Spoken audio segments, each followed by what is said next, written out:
प्रेम से बोलिए शंकर भगवान की जय। गुरु भाई बहना, एक किसान थे और किसान की पत्नी थी। तो गुरु भाई बहना, किसान की जो पत्नी थी वो बड़ी सीधी स्वभाव की थी। उसमें कोई छल कपट नहीं था, बड़े अच्छे भाव की थी। उनके दिल में बहुत ज़्यादा प्यार था और भगवान के लिए उनका दिल में बहुत जगह था। भगवान से बहुत प्यार करती थी, पूजा पाठ में उन्हें बहुत मन लगता था।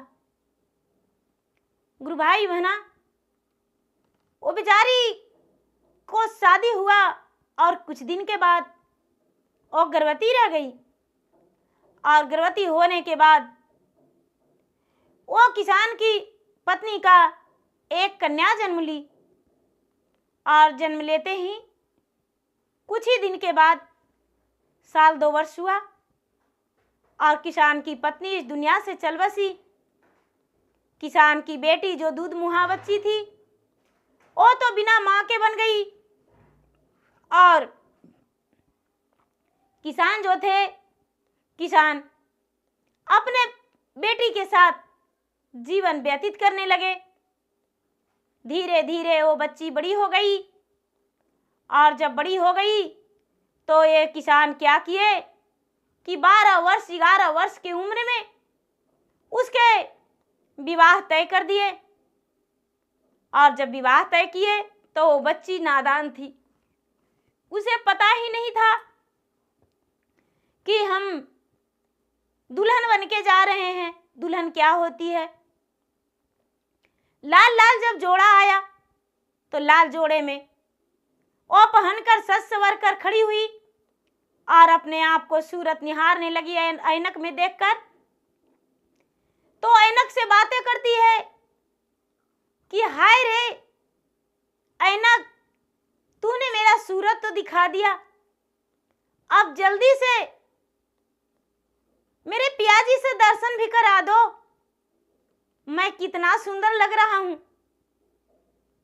सारे लोग कह रहे हैं कि तुम्हारा शादी होने वाला है, अब जल्दी से मुझे ससुराल जाना है। अब वो लड़की का विवाह हुआ और वो लड़की बड़ी खुश थी शादी का जोड़े पहनकर। सारा सामान आया था घर में, उसे देखकर बड़ी प्रसन्न थी। वो बेचारी का बारात आ गया और बारात आ गया तो सोचती है कि हम ससुराल चले जाएंगे, आज मेरे पति जो हैं, पति मुझे लेने आ रहे हैं। ससुराल चली गई। अब जब ससुराल माँ को देखी, अपने पति को, माँ को, तो उनके गले में लिपट गई कि हाँ मेरे माँ मिल गई। अपने सास को गले में लिपट गई और लिपट के सोचती है कि मेरी माँ मिल गई। सास को बड़ी प्यार से बातें करती थी सास से, लेकिन सास जो थी बड़ी डांट फटकार करती थी। उस लड़की का जो पति थे, पति भी पढ़ाई करते थे, वो कहीं दूर देश में रहते थे और दूर देश में रह के पढ़ाई करते थे। शादी होने के कुछ ही दिन बाद इसके पति परदेश चले गए पढ़ाई के लिए और ये बेचारी अपने सास की डांट फटकार सुनने लगी। इसके पिता तो बोझ हल्का कर लिए थे कि मेरा बेटी जो है वो ससुराल चली जाएगी तो मैं बिल्कुल अकेला कमाता खाता रह जाऊंगा, और अपने बेटी को विवाह करके और बोझ हल्का किए थे। उनके आंगन में एक आम का वृक्ष था, उस आम का नाम बांझन था क्योंकि आम फल नहीं देती थी। और इस लड़की का जब भी सास डांटती थी तो बेचारी सोचती थी मैं कहाँ जाऊं, किससे अपने दुख बताऊं, मेरी माँ भी नहीं है। मैंने ससुराल आया था तो मैंने सोचा था मेरे सास मुझे प्यार देगी, लेकिन मेरा सास तो बहुत डांटती है, थोड़ा सा भी मेरा दर्द वो समझ नहीं पाती है। क्या करूं? आम के वृक्ष से जाके बातें करती थी और उनके छाहे में बैठती थी, थोड़ा सा तसल्ली हो जाता था। इसे लगता था कि मैं अपने माँ से बात कर लिया हूँ। धीरे धीरे समय बीतता गया। 2 साल का उसका पति का पढ़ाई बच रहा था। कोर्स पूरा हो गया और कोर्स पूरा होते ही उसे नौकरी लग गया। नौकरी लग जाने के बाद उसका पति जब घर आए तो उसकी सास कहने लगी, बेटी आज मेरा बेटा आ रहा है, तू लाल का साड़ी पहन लो और अच्छे से दुल्हन की तरह फिर से सज जाओ, 16 श्रृंगार कर लो, मांग में सिंदूर सजा लो, जिसमें तुम्हारा चेहरा और खूबसूरत गुलाब की तरह लगे। ऐसा बात सुनकर, अपने सास को बात सुनकर इसका कलेजे थाम उठा, दिल में हौसला जागा और मन ही मन सोचती कि आहा, आज मेरे सासू माँ बड़े प्यार से मुझे बातें कर रही है। और ऐसा सुनकर जाके 16 श्रृंगार में सज गई और मांग में लाल सिंदूर सजाई, लाल जोड़े पहनी, लाल जोड़े पहनकर अच्छी अच्छी रसोइयां बनाई और बार बार ऐनक में देख रही थी। ऐनक में देखकर ऐनक से कहती, आहा, मैं आज कितना सुंदर लग रहा हूं, आज तो मेरा रूप अनमोल है, लगता है कि मैं आकाश में उड़ जाऊंगा। मेरे पति जल्दी से आ जाएं, हे भगवान, मेरे पति जल्दी से आ जाएं। जब उसके पति शाम होते होते घर आए तो बेचारी गले में लपट गई इस पति के और जी भर के रोई। सास कुछ नहीं बोली, सास के भी आंखों में आंसू भर आया। अपने पत्नी के सिर पे हाथ धर के सहराते हुए कहने लगे बेचारा उसका पति, क्या हुआ, तुम इतनी क्यों रो रही हो माधवी? मैंने पढ़ाई करने गया था, मेरा तो अब सरकारी जॉब हो गया है। क्या माँ तुम्हें प्यार नहीं देती थी? मुझे देखकर इतना रो रही हो? क्योंकि माधवी का पति जो था बहुत प्यार करता था अपने पत्नी से, इतना प्यार करता था अपने जान से ज्यादा। माधवी को बड़ा अच्छा लगता था उनका डांट प्यार लाड हर चीज, बड़ी शरारत करती थी अपने पति से। अब दोनों साथ में रहने लगे। रातें बीत गया, खूब शिकायतें भी की, अच्छी अच्छी बातें भी बोली। अब धीरे धीरे समय बीतते गया, लेकिन माधवी का एक संतान नहीं हुआ। इनकी सास बांझन कह के पुकारने लगे और कहने लगे कि तुम बांझन हो, अपने बेटे का मैं सोहन का शादी कर दूंगा। ये बेचारी सोचती है कि मुझसे इतना प्यार करने वाले सोहन दूसरा विवाह नहीं कर सकते हैं। गुरु भाई बहना, जब रात्रि में सोहन के पलंग पे गई तो अपने पति से बोली, आपसे कुछ मुझे बात करना है, क्या आप मेरे बात सुनेंगे? सोहन बोला, मैं कुछ सुनने वाला नहीं हूं, दिन भर का बकबक माँ का और रात का तेरा, मेरा सर फटा हुआ जा रहा है।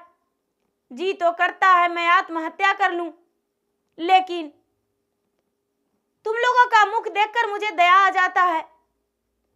इतना माँ ने पढ़ाया लिखाया और तूने मेरे साथ आई हो जीवन संगनी बनके, तो मैं करूं तो क्या करूं, मुझे हर चीज देखना पड़ता है। बेचारी माधवी कुछ नहीं बोली और चुपचाप आंखों में आंसू भर के भीगी भीगी आंचल अपने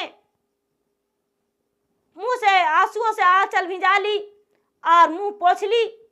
रात भर रोती रही। सुबह हुआ तो इसका शादी सोहन का तय हो गया। अब बेचारी सोचती है कि अब मेरा क्या काम इस घर से। जी तो करता है मैं आत्महत्या कर लूं, लेकिन दूसरी तरफ सोचती है कि नहीं, मेरे पिताजी ने मुझे विवाह किए हैं इस घर में, तो मैं आत्महत्या नहीं कर सकता हूं। धीरे धीरे समय बीतता गया और वो दिन आ गया जिस दिन सोहन का विवाह था। सोहन विवाह करके और घर में प्रवेश कर गया। उसकी सास बोली, बहू एक कमरा खाली कर दो, तू अपना सारी सामान हटा लो। अब कमरा संगीता का है, इस कमरा में संगीता सोएगी और सोहन सोएगा। माधवी का कमरा अब नहीं है। माधवी बोली,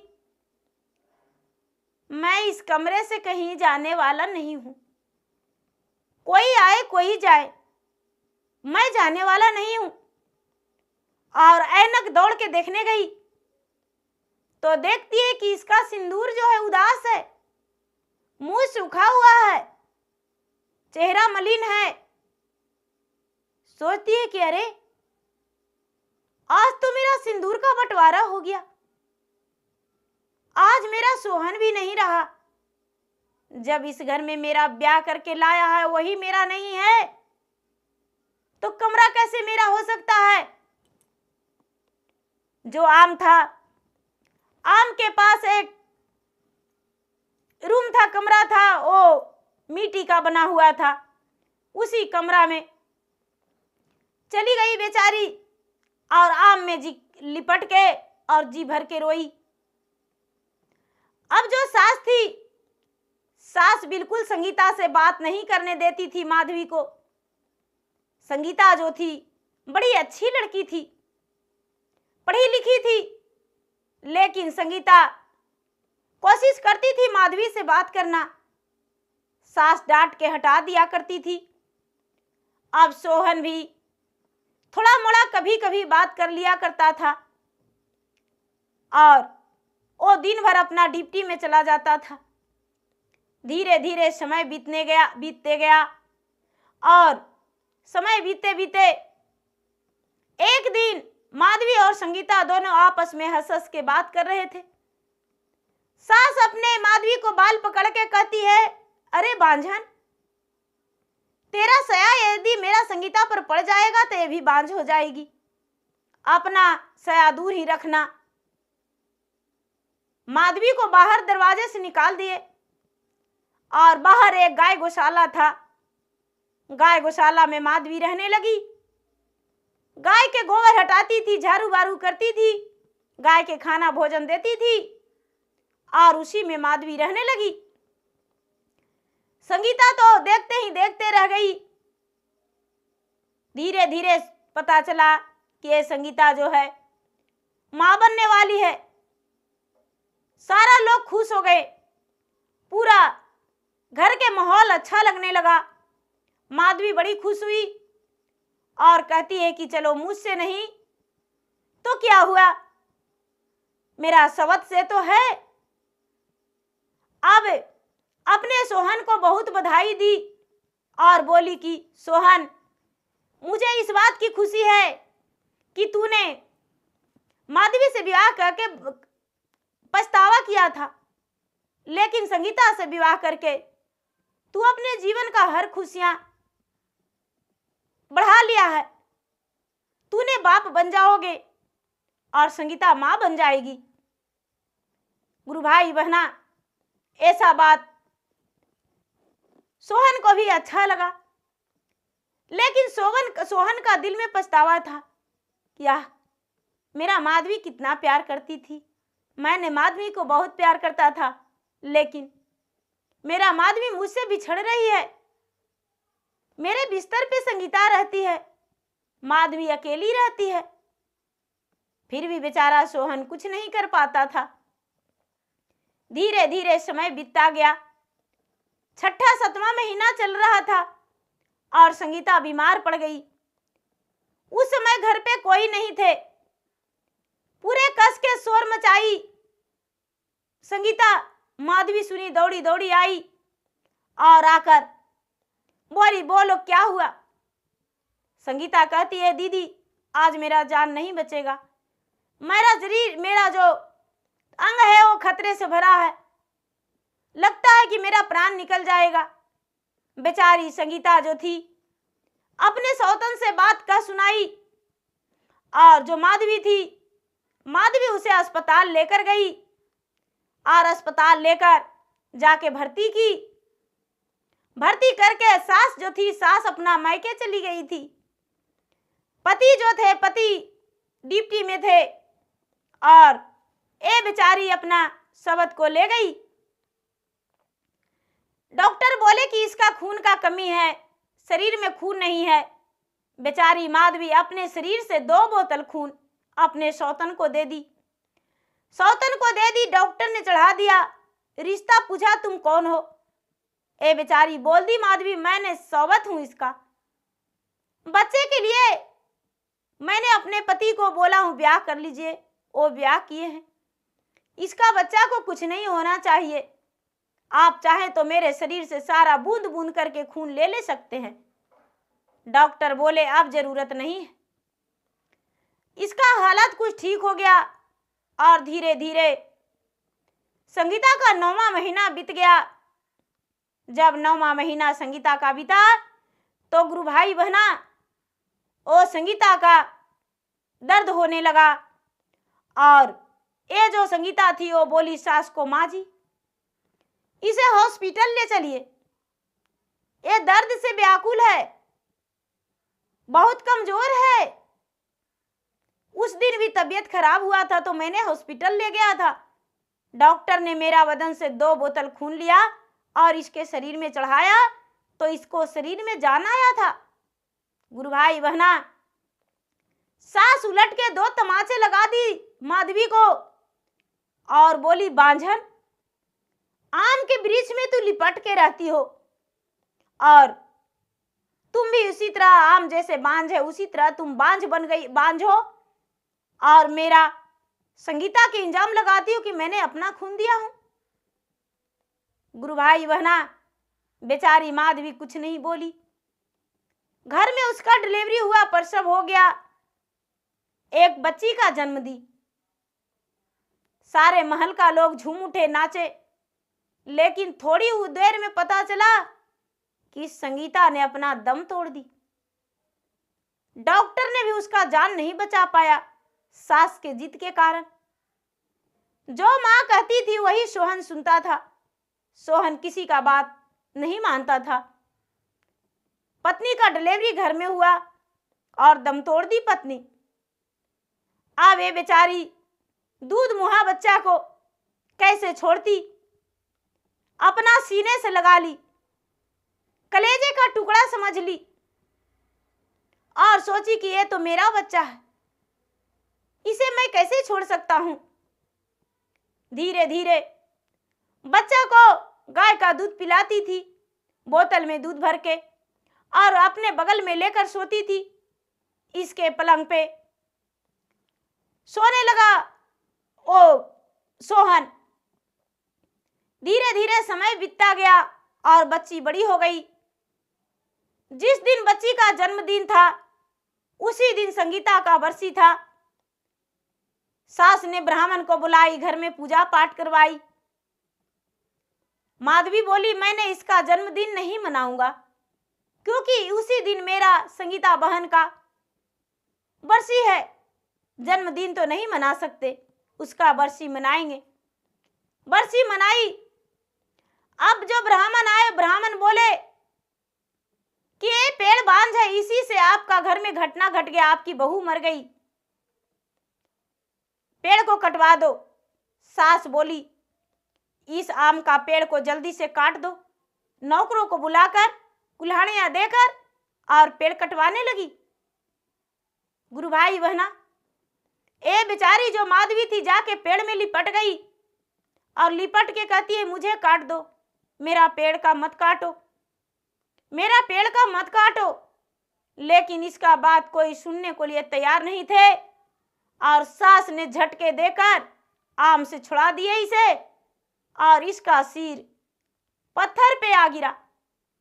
इसका सिर फट गया, रक्त से जमीन भींज गया, आंसूधार रक्त बह रहा था। अब सारा लोग थू थू छी छी कर रहे थे सास को। सास जो थी, सास पछतावे में आ गई। सोहन बोला, पेड़ मत काटो, इसे डॉक्टर के पास ले चलो जल्दी से, और नहीं तो मेरा माधवी मर जाएगी, तो मेरा दूध मुहा बच्चा भी मर जाएगी। अब गुरु भाई बहना जल्दी से उसे टांग के डॉक्टर के घर ले गए और डॉक्टर ने सुई दवाई किया। सुई दवाई करके, मलहम पट्टी करके, और डॉक्टर बोला, आप लोग इतना लापरवाह कैसे बन सकते हैं? इस हालात में भी आप लोग इसे ऐसा लापरवाही किए। उसकी सास बोली, कैसी हालात डॉक्टर साहब? गुरु भाई बहना, डॉक्टर ने बताया, माधवी 6 महीने का गर्भवती है। गुरु भाई बहना, सारा लोग देखता ही देखता रह गए डॉक्टर का मुंह। जब माधवी सुनी तो कहती है कि अरे मैं मां बनने वाला हूं, मुझे भी नहीं समझ में आया। वाह, कोई बात नहीं, अच्छा है मैं मां बनने वाला हूं। सास ने जल्दी से जाके गाल में चूमने लगी बहू को।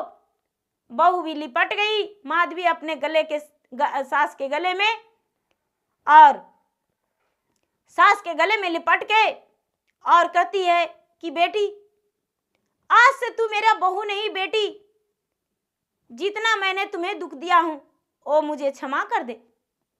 गुरु भाई बहना, जो सोहन था, सोहन भी अपने पत्नी को बहुत लाड प्यार दिया।